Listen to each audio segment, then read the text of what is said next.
Citeras Ya. itu usulannya kan hampir 100 orang Pak, yang dapat hanya 18.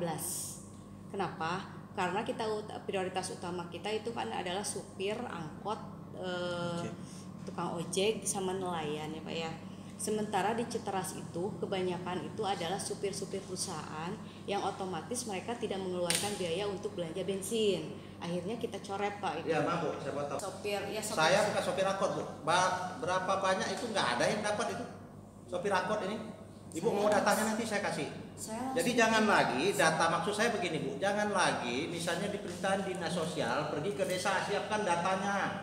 Nanti kami usulkan, ternyata ini nggak ada. Kembali lagi seperti kata Pak Acep tadi, ini gimana ini kerjanya seperti ini? Balik-balik lagi nanti kerja pakai hati yang mana ini? Jadi tolong kalau memang itu dinas sosial ini perlu diperbaiki ini kinerjanya. Seharusnya memang Pak Kadisnya harus ada di sini. Jadi jangan pergi ke desa minta data, siapkan Pak Kepala Desa. Oh kepala desanya udah. Akhirnya apa Bu? Kepala desanya juga diserang sama masyarakat.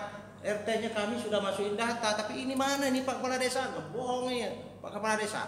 Jangan sampai terjadi itu Bu maksudnya. Jadi tolong kalau memang benar suruh kepala desa, memang ada kriteria yang harus mendapat itu, memang benar-benar itu dilakukan gitu. Sampai kemarin Cisimat Raya katanya, waduh, sampai masuk ke Facebook apa segala macam itu saya lihat. Yang didata tidak ada yang masuk, bahkan yang tidak didata yang masuk. Ini gimana ini kerjanya nih? Itu tolong, itu perbaikanlah buat kita ke depan. Jangan lagi terjadi gitu. Kalau memang kan sudah tahu dinas sosial bahwa yang akan mendapatkan bantuan sekian. Jadi desa itu sudah benar-benar didata dengan baik. Yang layak mendapatkan itu memang benar-benar layak. Jangan sampai saya rasa yang datang katanya bukan penerima itu seperti itu Bu. Jadi akhirnya diberi surat kuasa karena kalau dia yang datang memang dia tidak layak. Jadi seperti itu. Ini tugas PR kita bersama lah ke depan. Karena apa? Mengadunya ke kita Bu. Jadi tolong sampaikan ke Pak Kepala Dinasnya, tolong dilakukan perubahan secara bagus supaya penerima itu kalau bisa itu langsunglah ke penerima. Misalnya dari dinas sosial cairkan, kan udah tahu datanya. Dan jangan ada lagi permainan yang tidak layak terus inilah ini, aduh. Jadi benar-benar itu yang hak-hak mereka yang yang memang benar harus mendapatkan. Saya rasa itu Bu, kalau misalnya tadi ini kan banyak yang nggak datang dikuasakan, ya gimana dia nggak kuasakan, orang motornya ada, mungkin mobilnya ada, dikuasakanlah ke orang ini. Itu mudah-mudahan itu tidak seperti itu. Tapi kalau saya sudah berpikir seperti itu tadi. Ini satu, jangan ada lagi ditumpuk-tumpuk seperti itu. Kalau memang keadaannya nggak bisa langsung tunai langsung ke rumah, silakan aja per kecamatan. Kalau dikaliin tadi Bu, kalau dinumpuk situ udah salah memang. SOP-nya udah salah karena Ibu tadi satu orang 2 menit. Kalau ada 1743 orang kali 2 menit udah berapa? Hitung aja berapa jam itu. Walaupun itu di rata-rata, itu yang harus dipikirkan ke depan itu jangan sampai. Kita pikir pahitnya Bu, jangan pikir manis, itu mah gampang. Sambil menjam juga manis. Jadi harus benar-benar hati-hati, jangan sampai rakyat jadi korban. Untung ini mah nggak ada korban jiwa, hanya pingsan-pingsan. Kalau ada korban jiwa, jelek nama Kabupaten Lebak ini nanti. Pembagian BLT di Kabupaten Lebak memakan korban. Ini. Apakah itu yang dibilang pemerintah yang baik, yang bekerja dengan hati? Tidak seperti itu. Jadi ya sudahlah, kami tidak apalagi mau melihat, mendengar itu yang pembagian yang seperti kemarin, yang jelas sudah carut marut. Itu aja dari saya mungkin. Saya tambahkan karena ini di Wonosalam itu 98 juta Bu ya. Awalnya 98 juta, ditambah 40 juta. Pokoknya 125 aja untuk launching. Untuk launching 125 juta. Enggak, tadi untuk Wonosalam kan ada biaya penyalurannya. Untuk BLT BBM. Iya. Iya. Oh, untuk BLT BBM yang 600 itu. Awalnya kan melalui kantor pos Pak, berbayar 1 KPM-nya 13.500. Itu ada total, itu karena kantor pos tidak memberi jawaban pasti sehingga ya udah kita alihkan saja ke launching gitu. Akhirnya dialihkan ke launching, setelah dihitung-hitung mungkin sama bagian Linjamsos siapa ya, datanglah angka. Enggak, kalau untuk di Wonosalam enggak Pak, semua udah tetap ada tidak ada. penyaluran. Hanya untuk event launching aja. Iya. Berapa biayanya? Bukan Pak, kalau saya kan kalau saya menjawab khawatir PPTK-nya siapa? PPTK-nya Pak Oh Kapolda. iya, berapa Pak Agus?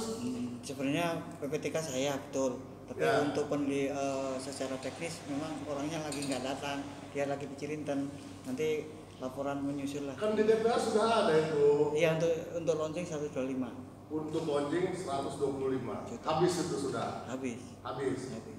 Oke. BLT BBM. Itu yang nggak dipikirkan Pak. Tidak dipikirkan sehingga tidak diajukan biayanya. Nggak kepikiran. Tidak kepikiran, tapi untuk biaya BBM BLT BBM itu diplotkan. Yang untuk iya, Diplotkan. Tapi untuk biaya penyalurannya tidak dipikirkan. nggak dipikirkan. Tidak terpikirkan ya. Itu. Jadi gini, kalau memang Dinsos tidak ada biaya penyaluran ya yang 10.000, itu saya kira BJB juga jangan terlalu memaksakan. Toh nanti kan yang jadi korban kan masyarakat, gitu loh Bu. Niatnya baik, menyalurkan tanpa biaya. Tapi kan dampaknya seperti ini, gitu loh. Pokoknya harus tegas saja. Ini program pemerintah Bu, program pemerintah bukan amal sosial, ya. Ini kita semua bukan niat beramal, ini program pemerintah yang harus jelas. Karena sasaran utama adalah kesejahteraan masyarakat. Dengan teori banknya, dan dengan manajemen banknya ya, berhitung bahwa penyaluran satu orang itu 2 menit. Saya ingat ya, pemilu 2019. Ya. Dihitung dulu Bu, ada simulasi dulu. Berapa sih orang mampu memilih, berapa lama orang memilih dengan jumlah 5 kertas suara. DPRD Kabupaten, DPRD Provinsi, DPR RI, DPD, dan Presiden. Maka setelah dihitung berdasarkan simulasi, ditetapkanlah per TPS maksimal jumlah pemilih 300. BJB menyampaikan, Pak ini harus dibagi 4 titik. Mungkin mereka perhitungannya biaya Pak. Perhitungannya biaya. Dengan kalkulasi seperti ini, Dinsos tidak bisa menolak. Karena apa? Nggak bisa berbuat apa-apa, karena memang merasa kok tidak ada anggaran ya. Mau mengajukan anggaran misalkan per kecamatan aja Pak, kita bagi per kecamatan. Kecamatan Cikulur hanya 600. Kan tertib tuh, terbatas orangnya, per desa paling berapa orang kan gitu. Tapi kan ketika BJB minta uang juga, Dinsos angkat tangan. Nah, ini persoalannya. Berarti titik persoalannya tadi itu, Dinsos tidak terpikirkan untuk mengajukan biaya penyalurannya. Udah itu kesimpulannya sebenarnya. Ya. Kan gitu. Mungkin itu saja, saya kira kita berlarut-larut juga persoalannya tetap di situ. Gitu. Untuk RDP hari ini agar supaya tidak terulang lagi, satu, nanti penyaluran harus per kecamatan, maksimal per kecamatan. Kalau bisa ya desa, ya. Dan anggaran yang sudah diajukan itu harus sesuai dengan rencana, ya kan? Harus sesuai dengan rencana. Jangan dipindah-pindahkan itu anggaran. Nah ini saya meminta pertanggungjawaban dari kepala dinas. Itu yang kedua. Yang ketiga, apabila ada lagi kejadian seperti ini, mungkin nanti lebih parah lagi, Komisi 3 akan memanggil semuanya. Ya, coba dihapus yang tidak perlu, dan yang memang perlu diperhatikan memang yang berhak untuk menerima. Jadi operator yang